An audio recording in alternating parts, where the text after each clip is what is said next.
And we're off. Welcome to the Mr. Movies podcast. It is the cold, chilly month of December. Oh, it might not feel like it to you wherever you are, especially because this episode might come out in the summer.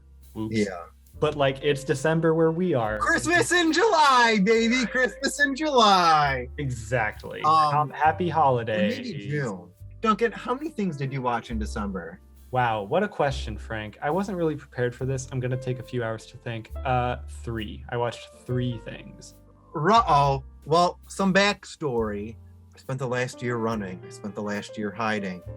Ducking around every corner. Hiding in every shadow. It found me. And in the month of December, I got the rona. No. I did. So rest in peace, Franklin. a young Franklin was stuck in bed. So Right. I watched a whopping 14 things. 14? 14. Okay. So I'm going to go first. I left you guys on a cliffhanger in the last episode because I forget what happened. We had to end the episode early and I didn't get to my last movie. Oh, yeah. My top movie of November is Last Night in Soho. Ooh, wait, this has been on my list. I want to hear your thoughts. So a lot of people really liked this movie and then thought the last 30 minutes just shat the bed. Oh, I loved the whole thing. okay. So I don't know. I just really enjoyed this movie. It's a very stylized movie. It feels like it was an expensive movie, which I like. The acting is top notch. Just that from a technical aspect, the way it was filmed, they have these dream sequences. The actress Thomasin McKenzie is walking through the 60s through the eyes of Anya Taylor-Joy. Mhm. And the way there's this dance scene where this guy is dancing with her and they swap out between the two actresses and it's incredible. Oh, so this it's a very technical movie. This film is it's my jam. Ooh. It's just my jam. I was like, this is everything I want in a movie. What can I say, Duncan? What can I say? I do have a question. Yeah. I was going to pick this movie for family movie night before we saw you had to buy it. So Mhm. it's on my list. Do you think this is a family-friendly movie? It depends on the family. Don't watch it with little kids. I mean, it's an R-rated movie. I don't hang around with little kids often. That's good to know.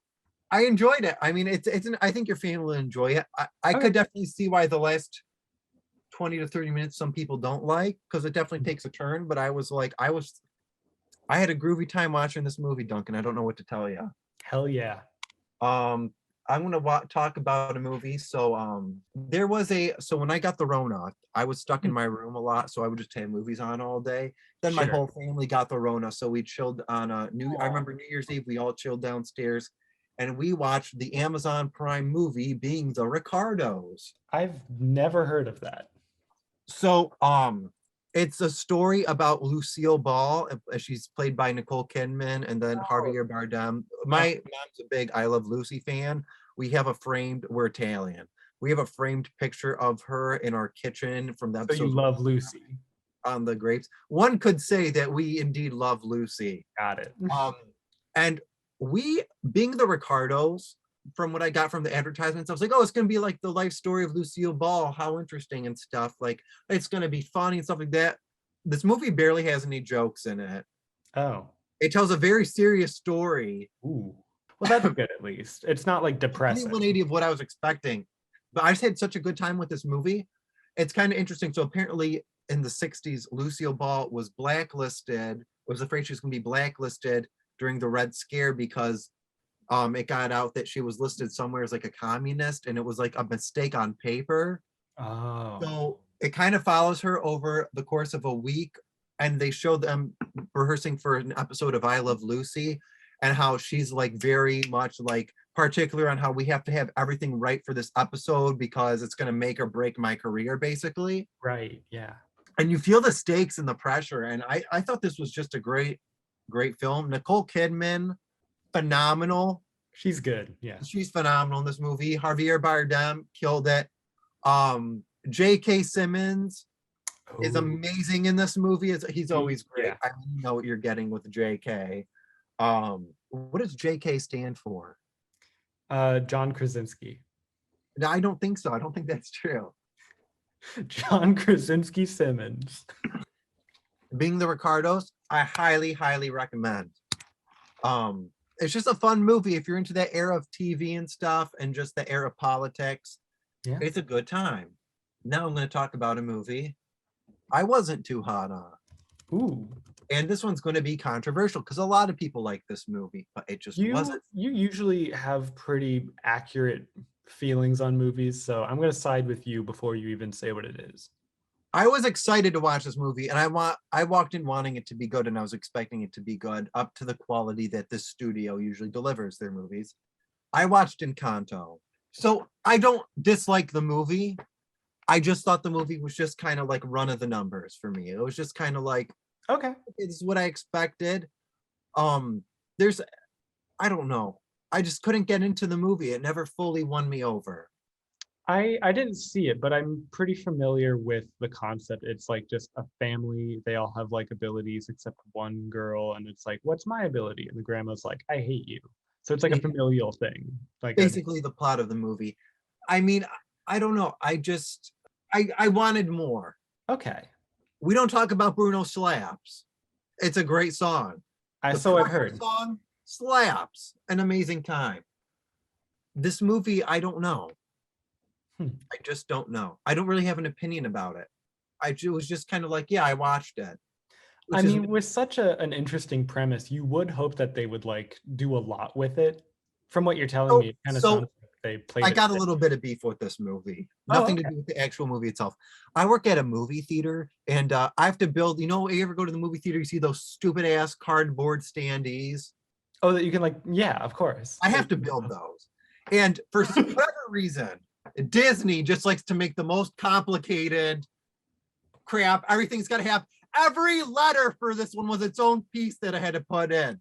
So I'm in the theater building the Encanto thing, and when you have to freaking punch holes out, and if you'll rub your arm up against cardboard the wrong way, right at the right angle, and I always end up bleeding whenever I do these things. Oh my God. So the freaking lady had her hand out like this in the cardboard thing. She had like her fingers sticking out, and it's like good quality cardboard. And it skimmed the side of my shoe and ripped the side of my shoe open, my work shoe. So I had to go through my whole shift with half my freaking foot hanging out my shoe. This is my family. What a great movie. That's my thoughts on Encanto. Oh my God. I'm so fired up. I'm going to talk about another movie I wasn't too hot on. Okay, go An for it. Oscar movie. I watched The Power of the Dog. Okay, now tell me about this. So this is a movie I had no expectation for, didn't know what it was about. And the first half of this movie, it's a slow movie. I like a nice slow burn. The first half of this movie set up such an interesting premise, and then the second half they were like, let's just not address it. It kind of just builds up this tension between the family, and you're kind of waiting for it to just go to hell and blow up. Mhm. And it just, I don't know, it just kind of disappointed me. The acting here is great. Technically, from a technical aspect, it's a good movie, but I can't say I was entertained throughout the entirety of the runtime. Yeah, that is kind of a problem, I guess. Yeah. You'd think that a movie would want to live up to its own expectations that they Yeah. And it's by no means a bad movie. It's just not for me. Why do you think it was like an Oscar winner then? Like what parts of it? Because I could see why people liked it. I can. It's for the film bros. It's one for the film bros. Understood. You know Yeah. what I'm saying? It's a good, More it's than like ever. technically it's a great movie. It just wasn't for me. And that's fair. Yeah. This is a very personal channel. we don't Yeah. we don't go with the status quo over here. I'm gonna talk about another movie with Jesse Plemons in it that I watched. I'd love to hear it. Jungle Cruise. That is not how you set up that film. Oh my God. All right. Jungle Cruise. I can't remember the plot of this movie, but I had such a good time watching it. I don't even care. This movie is violent for a PG-13 Disney. Oh, like Pirates of the Caribbean kind of violent. Yeah, I got that vibe from it. I was like, I feel like they're trying to make the next Pirates of the Caribbean and like go for it. I enjoyed the heck out of this movie. Okay. It's nuts, it's wild, it's over the top. But sometimes that's what you need. You know what I'm saying? No, I saw trailers for it and it looked like they were trying to like PG 13, the Indiana Jones series, which is already PG-13. It looks like they were trying to make a family-friendly Indiana Jones. Is that how it read to you? Yeah, but it's really violent. It's more violent than you would expect. Now, you keep saying that, but like, is there murder or is there Yeah. like demons or like what's going on? I think a dude gets like eaten by an alligator and like they don't shy away from it. All right, that's pretty fucked up. I enjoyed That it. also I was happens in like, Indiana Jones, to be fair, but you know what? When you're in bed with the Rona, sometimes you just gotta see a dude get eaten by an alligator to make you feel better. I can't speak to that, but sound off in the comments if you had Rona and wanted to see a guy get mauled by a crocodile. Alrighty, Duncan, I think it's your turn to give us one. Now, see, this whole premise sets me up to fail because I watched 3 movies and they all weren't amazing. Nice. I had a busy December. I think this was my last month of school, so like I was like really cranking trying to pass because this was a rough semester for me. So I'm just gonna start with like the best movie that I watched. I watched The Harder They Fall, which is the Western movie that came Yes. from I Netflix. almost watched this the other night and then I was like, oh, it's too long for tonight. It Should I is check it long. out? I do think it's very entertaining. This Okay. the premise is that it's an all black cast. There's like outlaws and criminals and this kind of social structure all explored with this Western theme. It's a very revenge heavy story. And it's like, it's the very tried and true, like bandit kills boys, parents, boy grows up to hunt bandit. It's but it's done very it's a very classic story done with like a breath of fresh air, and not just the fact that it's an all black cast, but the fact that these actors bring like this certain energy to it that's Mhm. just almost comical, but not really. Because when I say comical, I mean like Quentin Tarantino styles of like embellishment. Like, how a Quentin Tarantino movie kind of feels like a comic book. um I think this movie dips its toe into that, but never too much. Okay. Like they set up the archetype of like, oh, I'm the fastest gun in the West, and like he talks himself up, and then when it's time to like go, it's like not. I can't spoil this movie, because I do want to hear your like authentic thoughts on it. Because Well, I haven't seen it. well, when you do watch it, I want to hear it. Yeah. Yeah, it's very entertaining, but it is very long, and I do feel as though it does not end in a way that justifies its runtime. Like the finale is very satisfying but quick. And it ends with like a like a teaser for a sequel that's like too Oh, cheesy. yeah. Like too cheesy. Like this was a family movie night pick, and when that happened, we were all like, okay, the movie was good, but the last shot really just like took the air out. Like, Yeah. I don't know. It's I good, I'll but watch anything with Regina King in it. she's amazing in this. I think she's one of the best working actresses. Just She deserves a statue. have you watched HBO's Watchmen Not series? yet, but I will. Dude, You've talked to me about how good that is. oh my God. I think it's the best comic book TV show ever made. I honestly can't wait to watch it as soon as I have I know. time, but I never will because my. Why don't you go again? I watched a movie that you mentioned on this podcast before, Okay. and you said you hated. Uh-oh. Are we about to So I disagree? was like, I better watch it. Are we about to? Ooh, it's discourse time. I watched The Wolf of Wall Street. Oh my God. Yeah. Based on how a lot of people told me, based on what I've heard about this movie from a lot of people, Uh-huh. I don't think a lot of people watch this movie correctly. All right. Yeah. I don't think a lot of people get the point of the We can movie. agree on that. Yeah. And I can understand the frustration from that. I know somebody who like is obsessed with this movie, like has a tattoo of Leonardo DiCaprio from this movie on their arm. Oh my God. And I pray to God they never listen to this podcast. Great person, great personality. Sure. I gotta be honest, I really enjoyed this movie. It's a good, I should clarify, it's a good movie. Yeah. It doesn't make me feel good. And The I hate scene what at people the take. end where, oh, spoiler alert, I guess, when he says, "I'm not leaving," and then everybody starts beating their, and he starts beating his chest, and then all the other people start beating his chest. I think that might be the most depressing scene Yeah, in a that movie. hurts. I was like, this is really sad. But it's done in such a way where you're supposed to feel triumphant for him. And like so And many people bought into it. a lot of people bought into the celebratory aspect of it, but it's definitely not supposed to be. Yes, I agree. And I think that's so genius. I love movies where people like, I know we talked about 500 Days of Summer, where so Mhm. many people just misinterpret the movie. 500 Days, Scott Oh, Pilgrim, like the list goes on. that Watchmen TV show is probably, there's a lot of people with a lot of bad takes on that show, I'll tell you I that. believe it. Um, but I thought The Wolf of Wall Street was just like, I want to watch it again. There was a scene in this movie where this guy is trying to watch his TV show, and then someone gives him a phone call in the middle of it, and he loses his crap. And Yeah. I've never related to anything more in my life.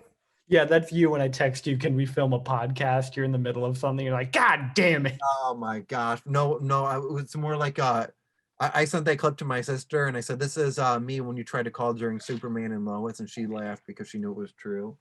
Um, I believe that. Yeah, it sounds believable. yes. Um, Wolf of Wall Street though, I recommend it. Like it's a good Uh-huh. movie. Mhm. I watched another movie that a lot of people don't like that's gotten a lot of flack, but Okay. I watched the Netflix film Don't Look Up. Ooh, Have you seen it? sure have. Let's talk. I enjoyed this movie. Mhm. What did you think? You got a look on your face. This is a movie where like the grievance I have the most about it is that it could have been better. Like it's the potential around it that I actually like don't like. The movie itself, I think, is like, like you said, it's a satirical look at media culture around Real like, issues. yeah, real issues Any or a real common issue. enemy, the division in politics, whatever. Like, but I think the movie couldn't decide if it wanted to be serious or funny. And I think the comedy that they lean into kind of deflates the point sometimes. Um, I could see that. yeah, I want to hear your thoughts though. I don't know. I enjoyed it. I definitely thought I liked what they were going for with it, and I kind of Yeah. liked the swapping between the two kind of theme moods. Um, I get why people don't like it. It's a Me very too. out there film. I Yeah. wasn't a huge fan of the editing. Oh yeah, I agree. I know people said it was like, oh, it's experimental, and there were some aspects of it where I was like, okay, that kind of works. But I know that the scene where they go see Meryl Streep for the first time, it just randomly cuts to a cop or stuff around Yeah. her office. Yeah. I was like, that doesn't even feel experimental to me. That just seems, I do remember being like the editing in this is not good. And like usually I even as an editor, like I'm not so tuned into editing in movies, but like this stood out to me.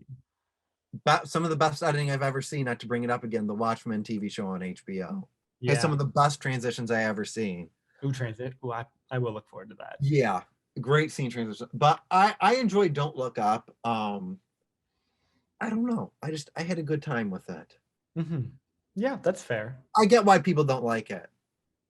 I think it's interesting that Leonardo DiCaprio, of all the scripts that went to his desk, was like, "This is the one I want to make." Well, he's a huge climate activist. So Yes, you'd think that like a disaster movie, right? Like is up his alley.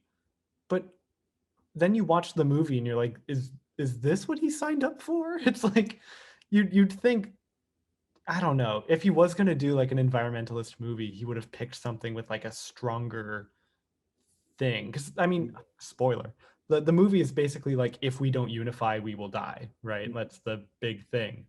And like that I could see him signing on for because that's a pretty easy message to grasp.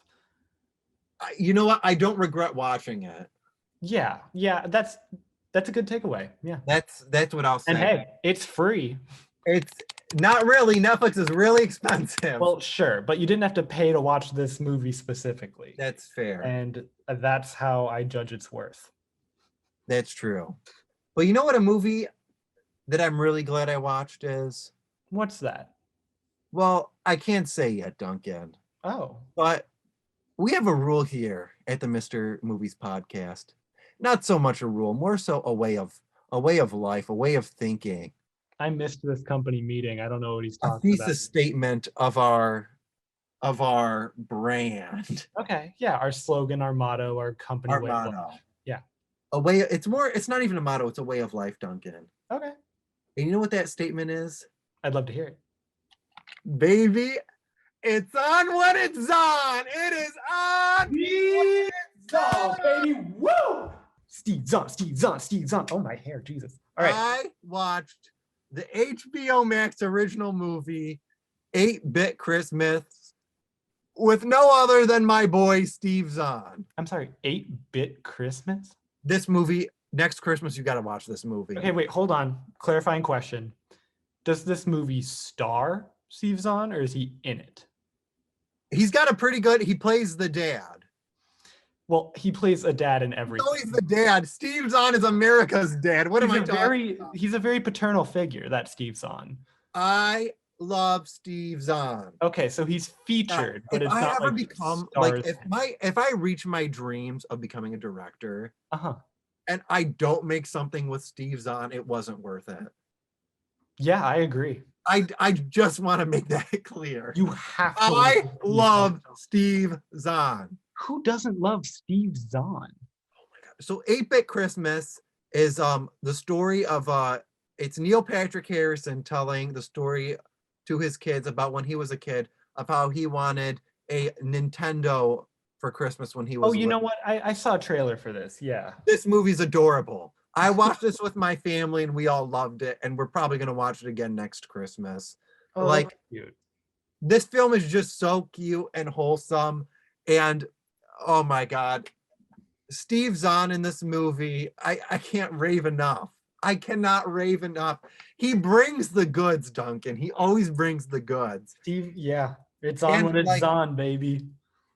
He always gets these like emotional scenes where it's just like Steve Zahn.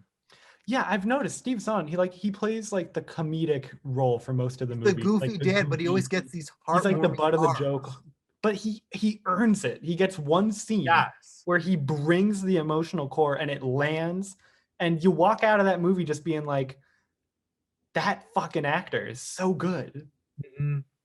I genuinely, I think Steve Zahn, like, he's not in it. Like, I'm not even like doing this for the bit. That man is not in enough stuff. I agree. Genuinely think he's a very talented dude who he's done great stuff with his career. Like, Mhm. he Yeah, no could be in notes. everything and it still wouldn't be enough. Like, I genuinely think he just brings so much heart and like soul to his movies. Like, the standout bits to 8-Bit Christmas is Steve Zahn.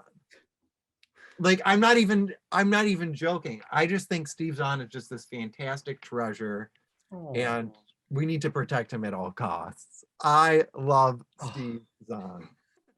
Duncan, what did you watch in December? Well, I watched a funky little film called SPF 18. Okay. Now, just from that title, I want you to guess what this movie's about. Sunscreen. Okay. Tanning children once they turn 18. Okay. Anything else? Is it a documentary? Nope. This is a narrative fictional film about 5 to 6 teenagers who go to, and I'm not kidding, Keanu Reeves's house Okay. on the beach and just hang out. Is Keanu Reeves in the movie? They name drop Keanu Reeves so much. Like, the main character is like, yeah. Keanu Reeves in the movie, Duncan. The main character has like a very short like iPhone footage of him like getting a selfie with Keanu Reeves. Is And it they're like, actually Keanu Reeves? it's in the phone, yeah. And he's like, oh yeah, my dad works with Keanu, so like I got the keys to his beach house. And that's just like, that's not the plot, but that's like the setup. That's the setting. They're on a beach. This movie is fucking bizarre. I can't name okay, so like it starts off with like five kids who just graduated and they're going to the beach house to like make memories or whatever. And then there's also this country music star. And the B plot is about how this teen country idol is like escaping his record label and he like hangs out at their house, like his car breaks down. And like this movie, I feel like they took the premise from like 8 different coming of age movies and had them like all of the intros put together, and that's it. There's no resolution, there's no tension, there's nothing. It's just like an intro to a movie 8 times.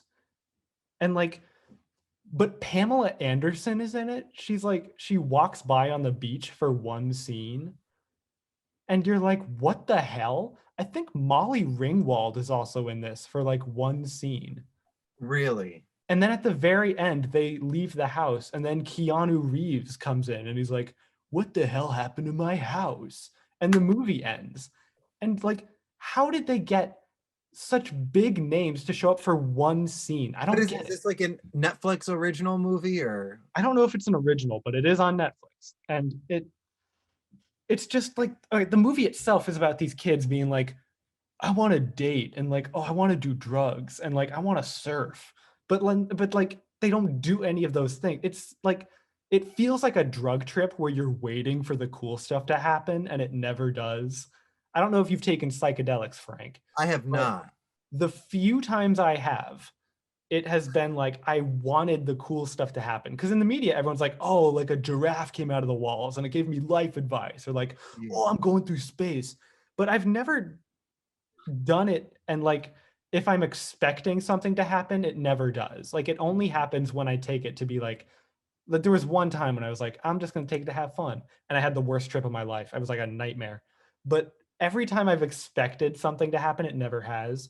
And that's what this movie is. It's like you are always waiting for something to happen and it never does. It's called SPF 18, and everyone involved with this movie should go to prison. Well, okay. I watched a movie you recommended. Oh, okay. I hope it wasn't SPF 18. It's a spooky movie. I watched It Follows. Oh my God, this is one of my favorite horror movies. This movie, I'll be honest, it wasn't 100% for me, Okay. but I enjoyed it for the most part. And Mhm. I'd probably watch it again. Yeah, Um, I never 100% got behind the concept. okay. And I Now I think, love the concept, so I want to hear your grievance. um, I don't know.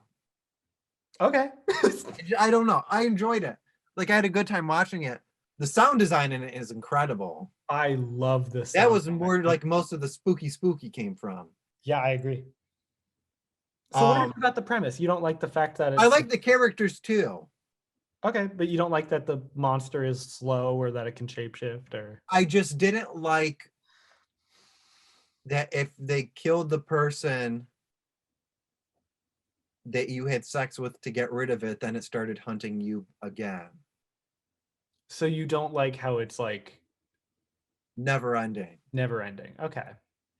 Yeah. So if like okay. Yeah, I could follow that actually. But I enjoyed it. I enjoyed the movie. I liked when they're running away from the thing and then it catches up to them and it's just like this whole drama ensues. And I don't know. It's not really one of those ones that really like blew my mind. You know what I'm Sure. saying? I mean, you've watched so many horror movies that like I'm sure you have seen like better and scarier things. Yeah. For me, someone who doesn't like actively engage with that a lot, I thought the premise of this was Can so I good. just say, I am so excited to see the movie The Black Phone in a few weeks. Do you know what that is? No. Oh my God. It's about this guy and he kidnaps this kid. He's like kidnaps kids in the past. And the room that he keeps them in, there's a phone that he says doesn't work, but the kid can use the phone to listen to the ghosts of the victims of the other dudes. So it's little kids telling him what to do to survive, and he's trying to escape this dude. It looks insane. I mean, that is a pretty cool premise, actually. Yeah. I like that. I think what it is about my final note on it follows. I just like how participatory it is. Okay. I like how it actively like encourages the audience to pay attention to the background. Like I love those scenes where there's Yeah. like a ton of people in the background and there's one person like walking towards the main characters and like they're talking and Stuff like that was great. you're like, Yeah. oh shit, that's the Yeah. guy. But then at the last second they'll like turn and you're like, oh. But like scenes where like you see one character in the background and then like the camera reverses and you see the character that it and you're like, oh, that's the fake Yeah. behind me. I love how the movie, and at the very end, spoilers, at the very end, you have the two main characters like holding hands and walking, and behind them down the street, you see someone like walking towards them, Yeah. and like you have to wonder, like, is that it? Like, did they Yeah. get rid of it or didn't they? It's the perfect kind of cliffhanger where like either way is perfectly plausible. I think the creative vision that went behind this film really paid off. They did a good job. Yeah, no, creatively and like the way it's directed and stuff like that, like it's good. Like it's really good. Yeah. Um, it was just like for me personally, it wasn't like I don't know, it just wasn't like It 100%. wasn't the roller coaster you wanted. Not even I don't know, it just wasn't for me. I can't even describe it beyond that. I don't know. That's okay, you know. Sometimes I eat broccoli and I love it. You eat broccoli and you don't. I don't know why I chose I broccoli. love kale. Kale is delicious. Kale's got to be like fried for me, or not fried, but like Yeah. roasted. Alrighty. Well, Duncan, are you a fan of the Marvel Cinematic Universe? Usually, yeah. First, we're going to start with season 1 of the Marvel series Hawkeye. I hope there's a billion more seasons. What did you watch Hawkeye? I did watch Hawkeye. I couldn't 100% get into it. I'm Me just going to be neither. honest. I really like the premise. I thought it started strong where I was like, I like seeing young Haley Steinfeld's perspective of the 2012 Avengers movie. I was like, that's great. Like, I love that. Sure. I like the stuff with Hawkeye. Where this show lost me was with the villains Uh-huh. and how it just seemed to add a new one on every week, but not really give them depth. Yeah. And then at the end, they all collide. What is happening with Marvel TV? The Disney Plus shows, can I just say, started strong. Yes. Loved Ooh. WandaVision, loved Falcon Winter Soldier, really liked Loki. Yeah, I mean, the one This exception. Marvel looks like it could be my jam. Sure. Yeah, I mean, we'll talk later about the other Marvel stuff, but Yeah. I think Hawkeye was definitely the kind of show. It's funny you say the premise was cool because I'm pretty sure that's how the show got greenlit. It's like that's a good premise. Yeah. Like you've never had an Avenger like immediately training a protege. I feel like The fact that it's Hawkeye is kind of interesting because so have you seen Multiverse of Madness yet? No, I have not. Multiverse of Madness, all I'll say, and we'll talk about it later during the month, that Sure. I've seen it 3 times. It's one of my favorite Marvel movies to come out as of recent. Whoa. It's easily a top 5 Marvel movie, could be top 3. Wow. That movie thrives for me because it focuses on character. That's And good. I feel like a lot of the Marvel stuff has kind of shied away from that. I'm like, that's what got me hooked, is that you have these characters that you could see a little bit of yourself in, and then you want to be a better person by the end of these movies. Yeah. And I feel like that's a feeling that they've just gotten away from as of recent. And it's too bad because I don't know. I feel like that's what really made the superhero genre take off. Mm-hmm. I think of my favorite movie, Spider-Man 2 for me is like, that movie will never be topped. Another Raimi movie. And I'm just like, I need to be a better person in life. I need to try to be a better person in life. Like, I just watched that movie and I'm like, sometimes we don't get everything we want in life and that's okay. Mm-hmm. And I think that's just so simple and so wholesome and so sweet. So, what lesson did you get out of Hawkeye? There could have been a great one about like, first of all, I want to talk about just phase 4 of Marvel as a whole and how they're really focusing on like grief and not feeling like we deserve certain things. Mm-hmm. And I feel like they've only scratched the surface with it. Right. And it's so great. And I think Hawkeye could have been the greatest thing Marvel's made in years. I agree, actually. This dude killed a bunch of people within 5 years because he feels he was wronged. Yeah. Got his family back, now has to deal with the trauma of that. Yeah. I think introducing Haley Steinfeld's character would have been perfect with that as a kind of vehicle for him to see, maybe I am worthy of a second chance. Yes. I can agreed. pass this torch on, and it doesn't have to be mine anymore, and I can share it with someone and feel whole about it again. Yeah. But they do this whole thing with the Kingpin where it's like, it doesn't work. Because I've never seen Daredevil up to this point, so I didn't care. How could you? I've seen Daredevil and I rewatched the episode and I still don't really care. I know. We watched this as a family, and when Kingpin showed up, like my mom like gripped my leg because we were like, holy shit, we've seen Daredevil. Vincent D'Onofrio fucking cranked it to 11 with that role. We were so ready. And my dad was like, who? Because he didn't watch it. He was like, I don't get it. He's a big guy. What happens? And then we finished it, and my mom and I were like, who was that? Like, that wasn't what we were expecting. And then my dad was like, I still don't care. So like, I feel like they built the whole season up to that when it should have been built around the character. yes, like, you could argue every episode was about a reveal, like, oh, Echo's here, and like, holy shit, like Florence Pugh is in it.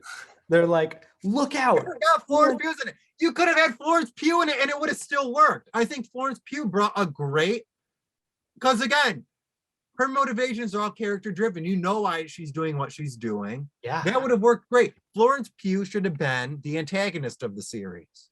Mm-hmm. I will say, a very small part of me disagrees with your take. Oh, no worries. You said you didn't like how there was a new villain every week. I do agree. I think it could have worked, because if you're trying to tell this story about like Hawkeye's very bad week, then like having like a new threat like tack on every time, like that could be played up to like comic. You know what? That could work. Right. But the issue is somebody at the head of that, which could have been Kingpin. Yeah. But I feel like you were so big on saving that reveal for the finale. You could have had him sprinkled in. Reveal it at the end of episode 2. I would have revealed it at the end of episode 2. Episode 3, we get the mob bosses reporting to him, and we see that ruthlessness. And then you don't need him to come face to face with Hawkeye till the last episode. You really don't. He doesn't come face to face with Hawkeye. Can we talk about that? Yeah. He just like tussles with Kate Bishop in a store. Yeah.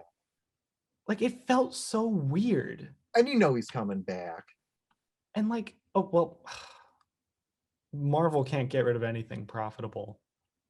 But like, I don't know, man. I had so much. I love Marvel. I just want to say that. Yeah.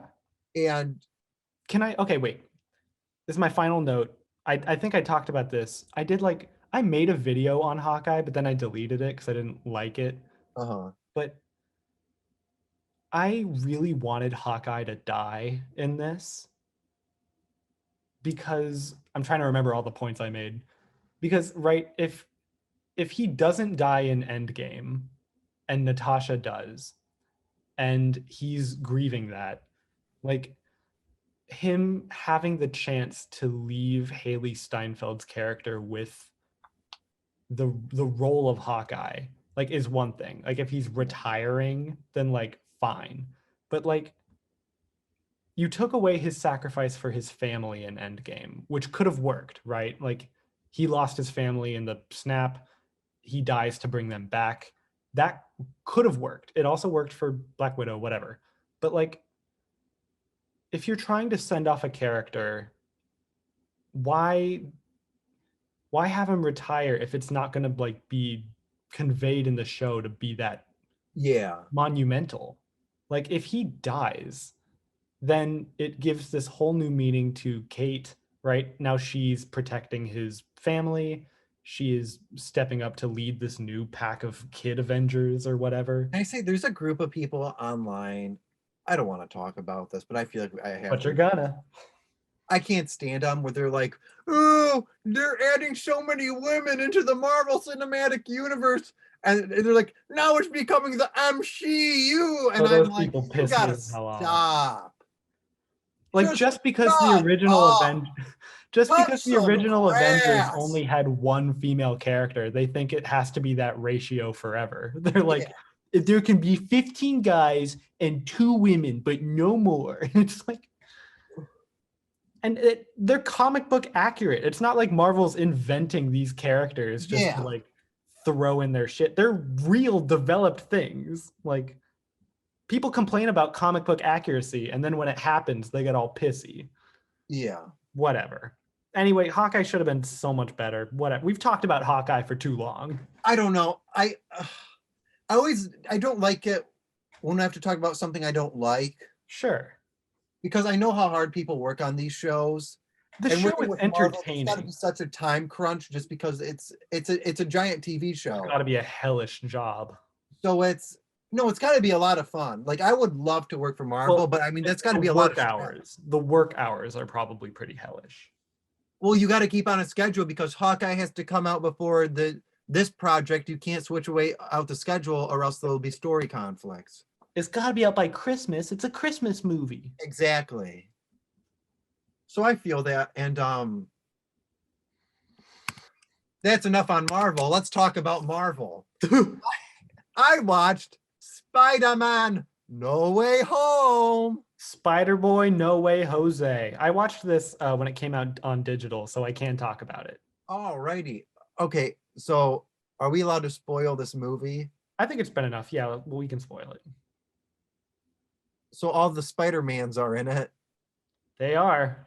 What did you think about this movie? I don't want to fight with you. I didn't like it. Really? I thought it was so weird that okay, so like I know I'm gonna get like fucking crucified in real life by people for having this opinion. But like I really love the Tom Holland Spider-Man. Like I really do think they have the best of Tobey Maguire. They have the best of Tobey Maguire and the best of Andrew Garfield. Like they learned from not mistakes, but they learned from the past when like making this character.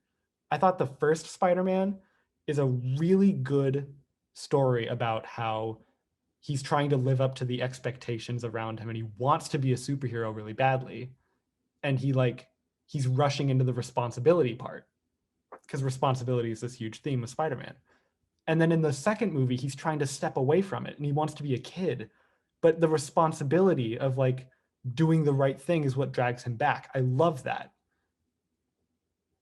But the third installment of this trilogy that they keep calling it a trilogy, so we're supposed to assume that these 3 movies are linked.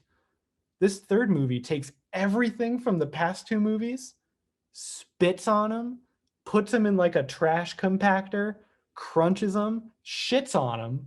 I'm gonna disagree. And then is like, other Spider-Men. So I love the first 20 minutes of this movie. I love when it was focused on the kids and the college and stuff and seeing how him coming out of Spider-Man. He's a kid. It's supposed to be about college. As soon as the Dr. Octopus bridge scene starts, I did not enjoy the movie as much. I wasn't a huge fan of it.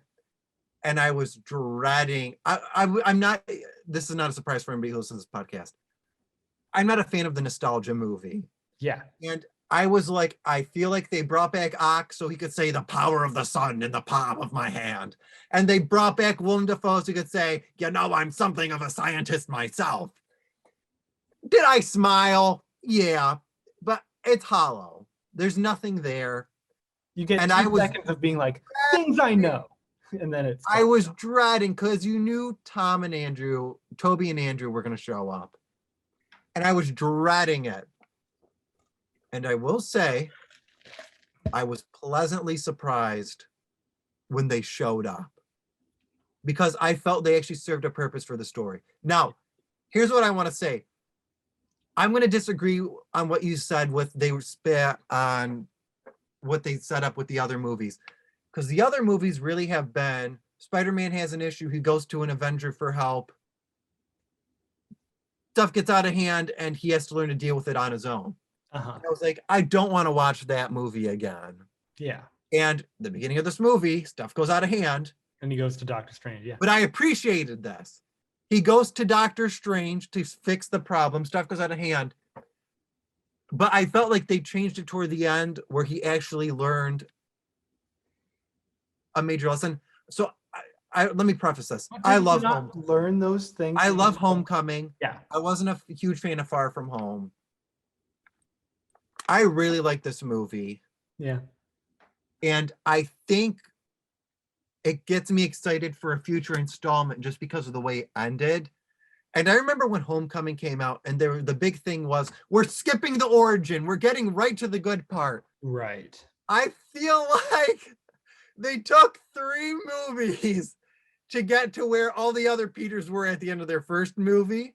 And I'm happy we got there. I'm happy we got there. Me too. It shouldn't have taken this long. Agreed. But I'm happy he learned a lesson, that he's on his own. Mm-hmm. And I really felt like the other Peters, from what they learned in their movies, really came in and helped teach him a lesson. And I really appreciated that. I was like, this is great and it works. Now, that's not to say everything in this movie works. Before you get to that, I just want to say that if this movie were like a Christmas special or like a bonus installment, it would have been perfect. It's really entertaining, right? The idea that like the 3 Peters have to combine their knowledge over their common enemies to work together. Perfect. Like it's a novelty, but like it's cute. It works. I just don't see it as like a fitting conclusion towards Tom Holland's arc, right? Because I do though. I do. I could see why you don't though. That's fair. And I could see why you do. I think this is not a black and white issue for sure. My issue with the movie is that sometimes I feel like they pitched these ideas and they weren't just fully through and they kind of just had to come up with some excuse to have stuff happen. Right. The Raimi movies to me will never be topped. I think Sam Raimi and everything he directs, even his movies that aren't the best, he puts his heart and soul into them and you can feel that. Sure. So now you've messed with these movies in the sense that, okay, they saved the villains. Does that mean the Sam Raimi movies never happened? It's very unclear. It's very unclear. I'm not a fan of that. Are they just similar multiverses? I love Doctor Strange. We got a whole movie where we had to see him struggle and learn to use the magic, but suddenly Ned is just magically a wizard who can make open portals and make Spider-Man appear. No, it took him a whole movie to learn. That's a character arc. Duncan, if you wrote down, if you told me before I seen this movie, Toby and Andrew are in this movie, and you listed a bunch of possibilities of how they came in, and on that list was Ned becomes a wizard and opens a portal, no matter what you came up with, that would have been at the bottom of probability. I agree. Like, this movie just needed things to happen. Like, oh yeah, the lizard is in a truck downstairs just because, I don't think Lizard and Sandman should have been in this movie. If you couldn't get the actors back, just don't include them. But the memes, the nostalgia, Frank. We need them to say the lines. And people pretending that after this movie that the Amazing Spider-Man 2 was actually good. That's the problem with the nostalgia, because people that movie is forgiving shit. That movie, first of all, Mark Webb did a phenomenal job directing those movies. I Yes, want to say. agreed. I think The Amazing Spider-Man 2 has the best visual effects of any Spider-Man movie ever. Fine. I rewatched it afterwards, so I'm like, is it a masterpiece? I remember it being garbage. It's still not good. Yeah, yeah. The visual effects are fantastic, though. I will say it has the best visual effects of any Spider-Man movie.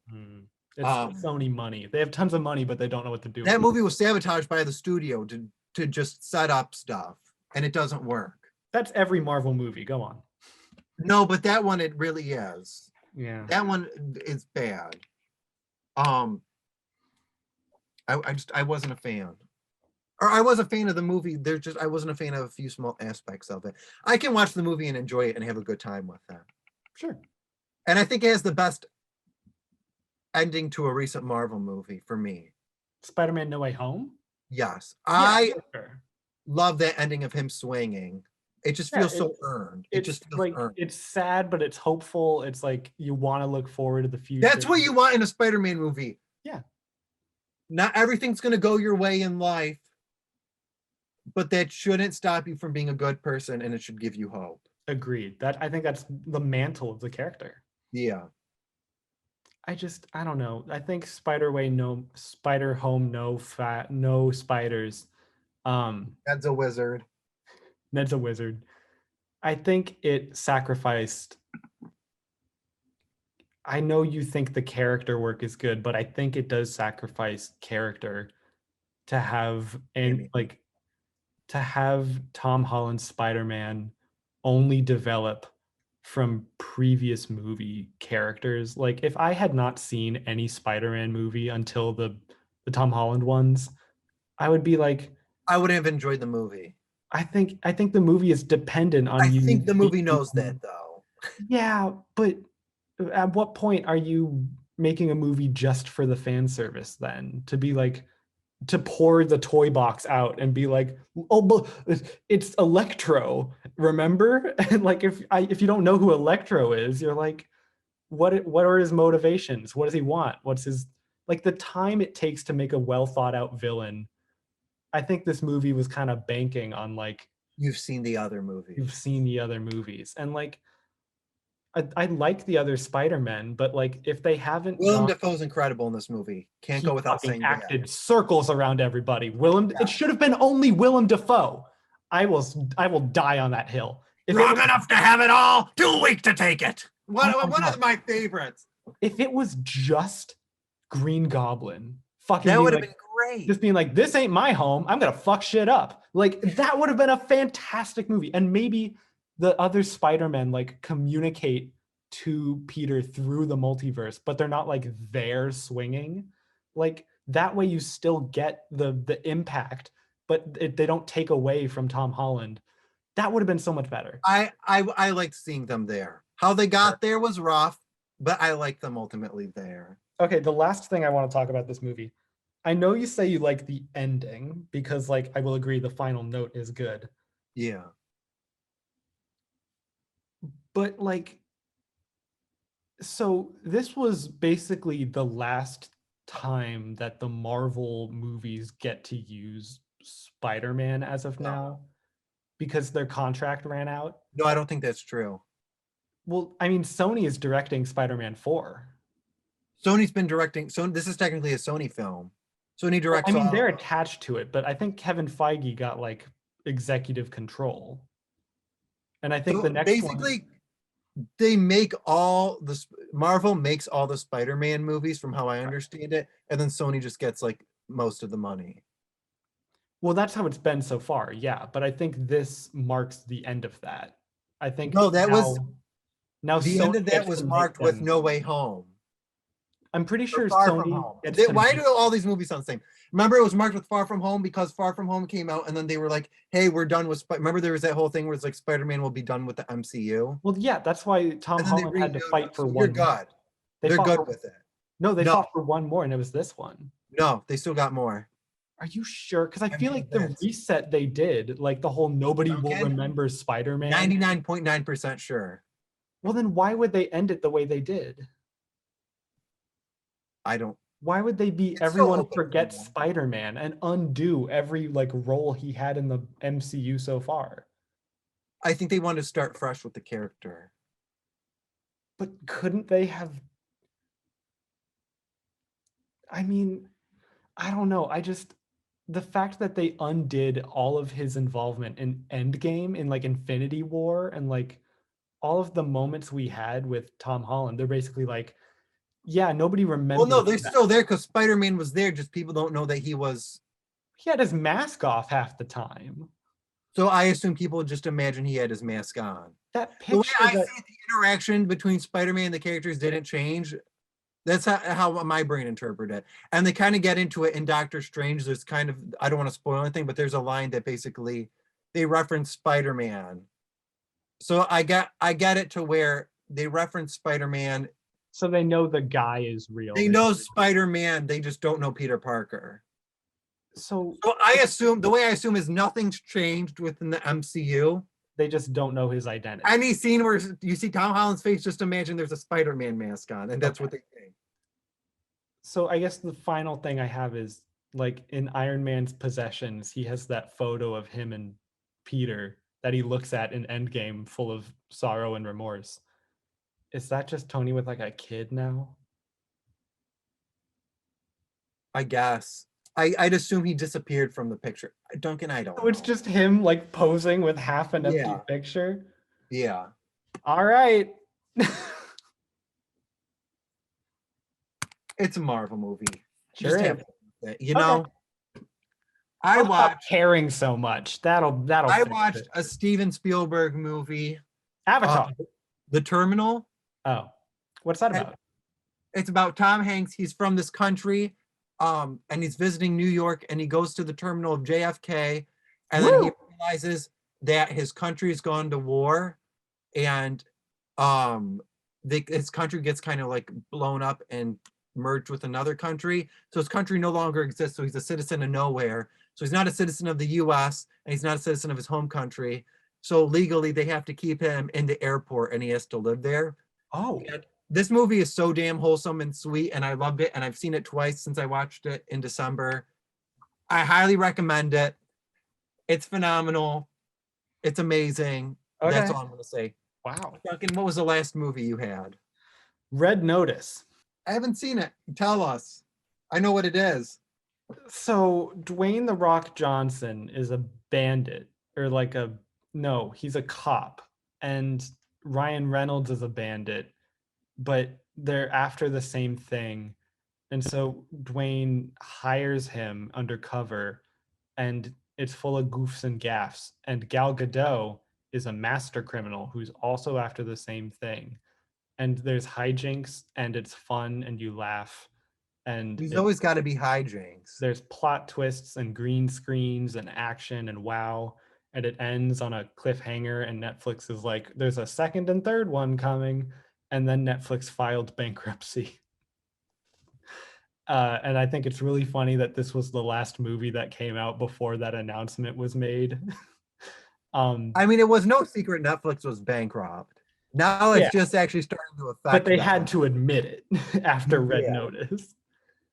I just, I watched the movie to see how bad it was, but like I couldn't even enjoy it because I knew I was part of the problem. Yeah. Like it's not a bad movie in the sense that like it's like scenes happen and there's a beginning, middle, and end, but it's one of those movies that just feel really hollow.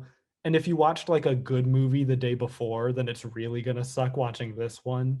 Like I would only watch this movie if I hadn't watched a movie in a week. Like I don't know. I think Red Notice is kind of it's you can tell it's influenced by better movies, and I think that Yeah. makes it worse. I felt like a cash grab to me. Like It definitely is. I don't know how they can like have that crazy star power and then still Yeah. consider it a cash grab. You must have paid Ryan Reynolds, Gal Gadot, and Dwayne the Rock Johnson like so I'm much money. convinced Netflix makes up their statistics. Oh of, yes. oh, this is the most watched movie today.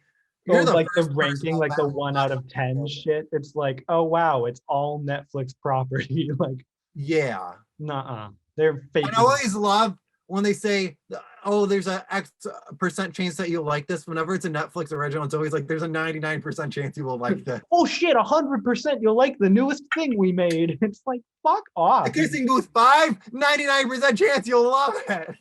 It's like, it's just so corporate and hollow. And like, if Netflix is gonna fucking produce films, can they at least like feel good? Why are they all feel the same? Yeah.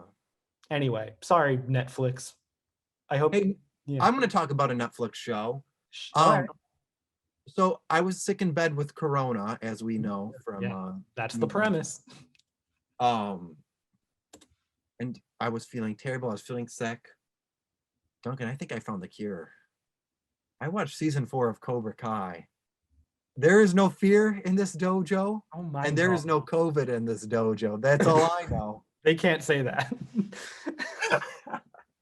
All right. Yeah, you missed Frank Cobra Kai Vela is back again. I love Cobra Kai, and Cobra Kai never dies. Season 5 is coming in September, baby. Oh this show takes the most minute characters from the Karate Kid trilogy that no one cared about and brings them back big.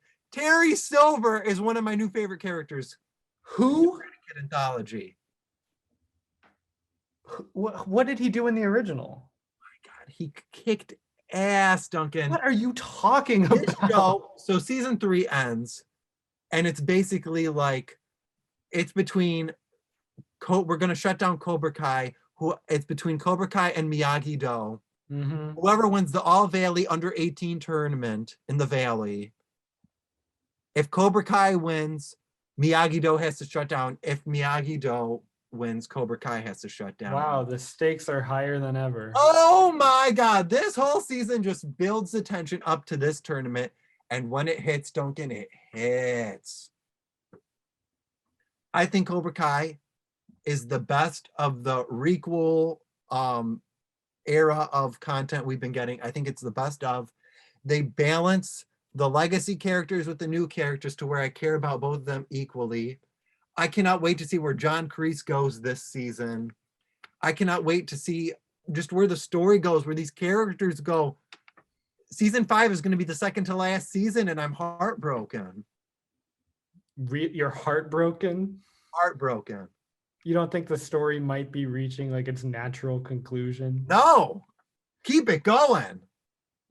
I want to see Johnny Lawrence 80 years old in a diaper.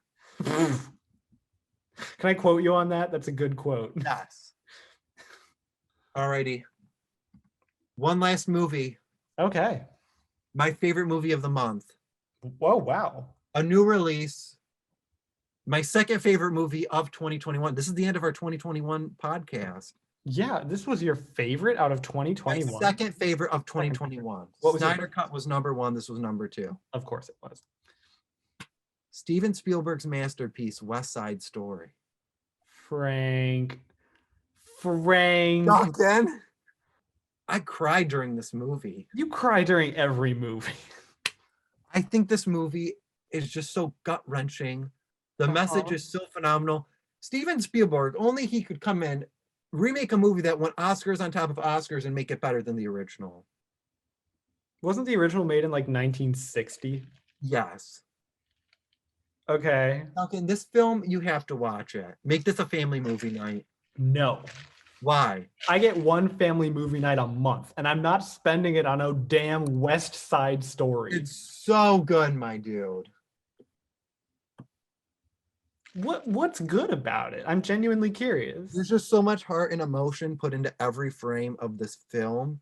The way the lighting is done, it feels like a 1960s movie. Cinematographer Janusz Kaminski, a Colum alum. Colum alum? Yes. I just thought this movie was splendid. It was terrific. I cried my eyes out. I seen it 3 times. Rita Moreno coming back. Amazing. What role does she play? She plays Doc. Doc's wife in this. How glamorous. She's amazing in this. I love this movie so much. I just want to watch it again talking about it. I'll give you my top 10 movies of 2021. That's how we're going to close this podcast. Well, hold on. We're not done with West Side Story. Okay. What I don't was know what your- to say. It's just a phenomenal movie. It's streaming on HBO Max and Disney Plus, so you have no excuse not to watch it. I've heard very good things. You know, I think Steven Spielberg, like everything he touches, you know, it's going to be handled great. You know, I just don't know if I can get around the forgiveness of Ansel Elgort. Yeah, that's true. But I'll be honest, it didn't bother me too much in this one. It doesn't bother. No, not what I said. Don't say that. Don't twist my words. It bothers me. The accusations bother me a lot. That's very disturbing. However, it's not like watching Kevin Spacey. For me, I can separate the art from the artist unless it's a movie where they play a role where they did the things that they did in real life. Okay, so like to And a in degree. this case, he doesn't play what he did in real life.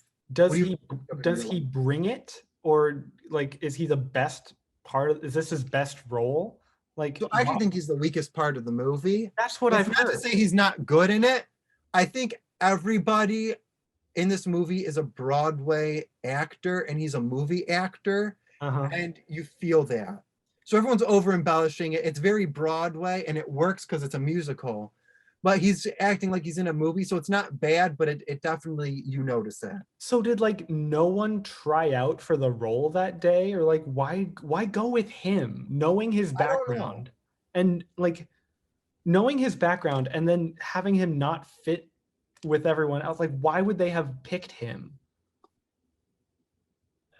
Did Steven Spielberg owe his dad a favor? I don't want to talk. This is the Mr. Movies podcast. If I have to talk about every controversial person in the movie I have to talk about, we can't have this podcast. I don't condone what he did. It's terrible. It's awful. I just didn't like seeing him on the red carpet again. You know, I feel like this movie, I think he took this role to like bring him back, and I don't like. Well, no, he took this role before there was any accusations. Why didn't he? I mean, he stepped down from other movies. Why not this one? I mean, he was cast in 2018 for this movie. Yeah, I guess. And then it was done by 2020, and then the pandemic happened. I just think there was time to redo it. I think it all happened during the pandemic. Everything came out. Maybe like the first few months of it. Yeah. Yeah. So I think this movie was already like shot before and like mostly done before it came out, which sucks. And I feel bad for the cast because I feel like that's all everybody talked about when this movie came out. How can you not? Yeah, exactly. No, but it like stinks. Someone like Rachel Zegler, where you're like, this is her first movie and she kills it. She's phenomenal. I've heard great things about her. She should have been nominated. She wasn't even invited to the like Oscar. A crime. Weird. I don't like that. Here's my top 10 movies of 2021. Just to close. Let's hear it. Number 10, Lamb. Well, here's my honorable mentions: Ghostbusters Afterlife, Army of the Dead, Malignant, The Mitchells versus the Machines, In the Heights, Old, Don't Judge Me, and King Richard. Number 10, Lamb. 9, the Val Kilmer documentary. Right. 8, The Night House. 7, Coda. 6, Tick Tick Boom. 5, Luca. 4, Last Night in Soho. 3, A Quiet Place 2. 2, West Side Story. Number 1, Zack Snyder's Justice League. That seems like a well-rounded list. Yeah. You could say 2021 was 2020 fun. Join us next week where we dive into the first month of 2022. I don't get to go through my top 10 list. Oh, what's your top 10? I didn't know you had one. I don't. I'm gonna wing it. Ant-Man and the Wasp. No, wrong year. I rewatched Ant-Man and the Wasp, so I'm gonna count it twice. The Eternals. Nope.